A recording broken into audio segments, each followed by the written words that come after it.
Le riz est toujours présent dans les repas asiatiques. Je vous explique la cuisson des trois principaux riz, le riz parfumé thaï, le riz rond et le riz gluant. D'abord, tous les riz doivent être lavés avant la cuisson. Je les lave 3 fois pour retirer l'amidon. Ainsi, le riz sera moins collant et aura une bonne texture. Pour les laver, je fais tourner les grains avec ma main dans de l'eau. L'eau se trouble, je la retire.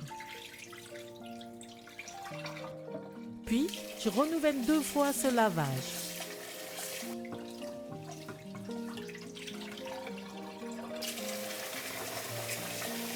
L'eau de rinçage est de plus en plus claire. Après le lavage, égouttez bien le riz. Le riz parfumé thaï est très consommé en Thaïlande, au Vietnam, en Chine et dans d'autres pays d'Asie du Sud-Est. Il est aussi cultivé au Cambodge et au Vietnam. On l'appelle riz long parfumé ou riz jasmin pour son parfum similaire à celui de cette fleur. Ses grains sont longs et minces, ils sont légèrement collants une fois cuits. Pour obtenir une saveur et une texture optimale, le riz doit absorber toute l'eau de cuisson, donc il faut bien la doser. Pour 100 g de riz parfumé, il faut 125 g d'eau. Ce dosage permet d'obtenir la texture que j'aime. Le riz ne sera ni trop mou ni trop sec. Si vous aimez un riz plus tendre, vous pouvez aller jusqu'à 150 g d'eau pour 100 g de riz. Le riz vendu avec la mention Nouvelle récolte est plus tendre. Il contient plus d'humidité. Le dosage à faire est de 100 g de riz pour 100 g d'eau. 6 mois après la récolte, le riz parfumé n'est plus considéré comme de la nouvelle récolte. On revient donc au dosage initial. Pour le cuire dans l'autocuiseur, je mets le riz, l'eau de cuisson et tout se fait automatiquement.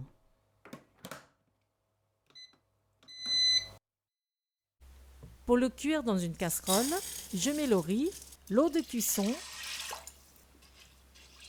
je mets un couvercle, je porte à ébullition à feu fort. Quand l'eau bout, après 8 minutes environ, je passe à feu doux. Pendant toute la cuisson, on ne mélange pas le riz et on laisse le couvercle en place. Je laisse cuire jusqu'à ce que le riz ait absorbé toute l'eau. Cela prendra 7 à 8 minutes. Je coupe le feu et je laisse reposer 15 minutes toujours à couvert. Avant de le servir, on aère le riz.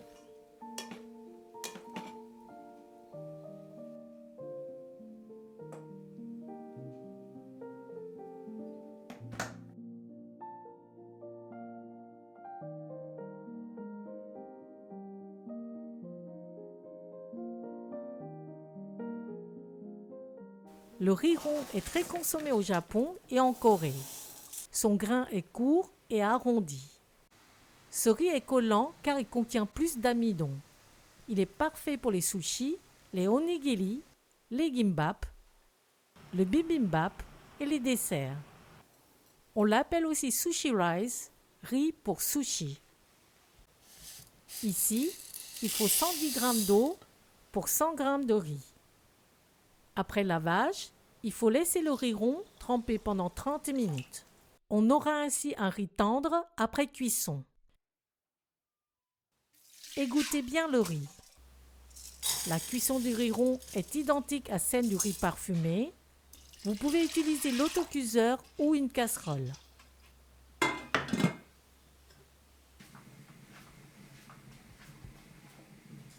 Laissez-lui aussi 15 minutes de repos avant de le servir.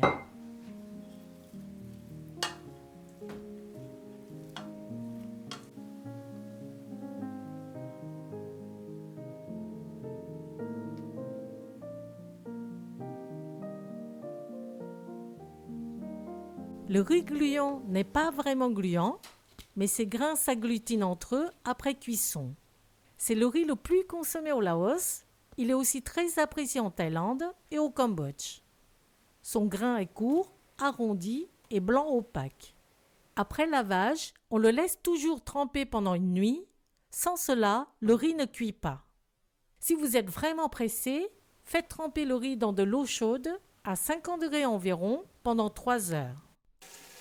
C'est un riz que l'on cuit uniquement à la vapeur. Pour cela, je verse l'eau dans une marmite. Je verse le riz dans le panier en bambou tressé.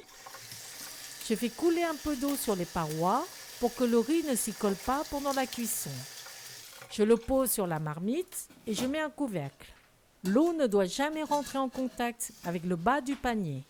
Je porte à ébullition à feu fort. Après 20 minutes d'ébullition, je fais pivoter la boule de riz pour une cuisson homogène.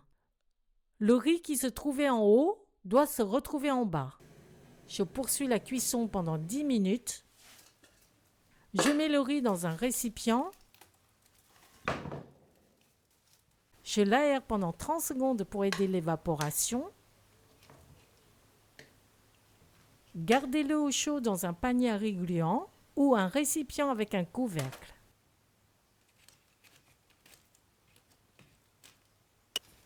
Pour sa cuisson, vous pouvez aussi utiliser un panier en bambou pour dim sum ou une marmite à vapeur classique.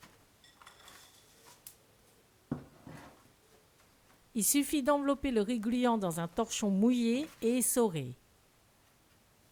Faites-le ainsi cuire à la vapeur pendant 30 minutes sans le remuer.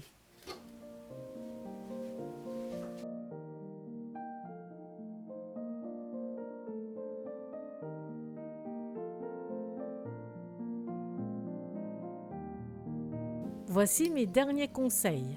Je compte 100 g de riz par personne. Ne cherchez pas à assaisonner votre riz avant cuisson. On le cuit nature, sans rien, sans sel.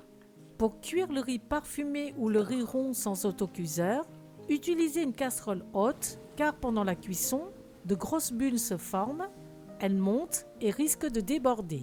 Choisissez une casserole à fond épais pour une meilleure répartition de la chaleur et une cuisson homogène et en douceur du riz.